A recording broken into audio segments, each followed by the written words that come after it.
Have you ever felt like you couldn't keep going, like each step was too hard to take? In the midst of our weaknesses, there is a promise that sustains us. Today, we're going to explore how God offers us strength, even in the most difficult moments. Don't leave now, because what you're about to hear could transform your life. Before we begin, I want to invite you to join us on this journey. Click the like button to support this content, subscribe to the channel so you don't miss any powerful messages, and activate the bell to be notified whenever a new video goes live. If this content blesses your life, share it with someone you love, and please watch until the end, because you won't want to miss any of the blessings God has to reveal to you today. Amen. The Christian life is full of challenges. We often find ourselves in situations where our strength seems to disappear, but the Word of God reminds us that, precisely in these times, we find a power that does not come from ourselves.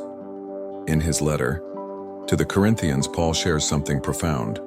He asked the Lord to remove a problem that was afflicting him, but God's answer was surprising. Instead of taking away the burden, God said, "My grace is sufficient for you, for my power is made perfect in weakness."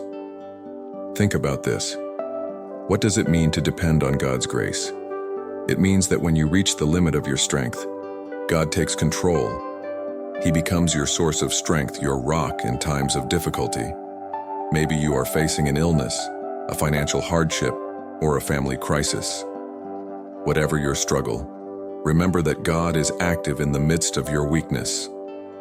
Another powerful text that reinforces this message is found in the book of Isaiah.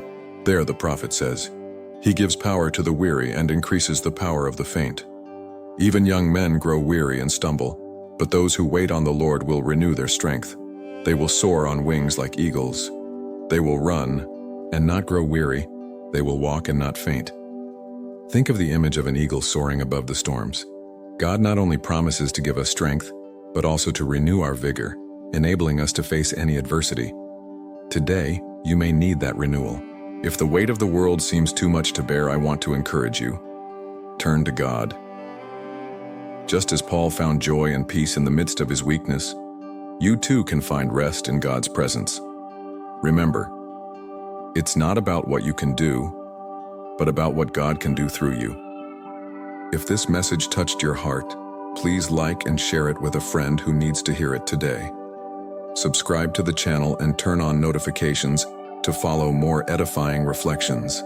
And remember, God's power is made perfect in our weakness. May He renew your strength as you wait and trust in Him. God bless you.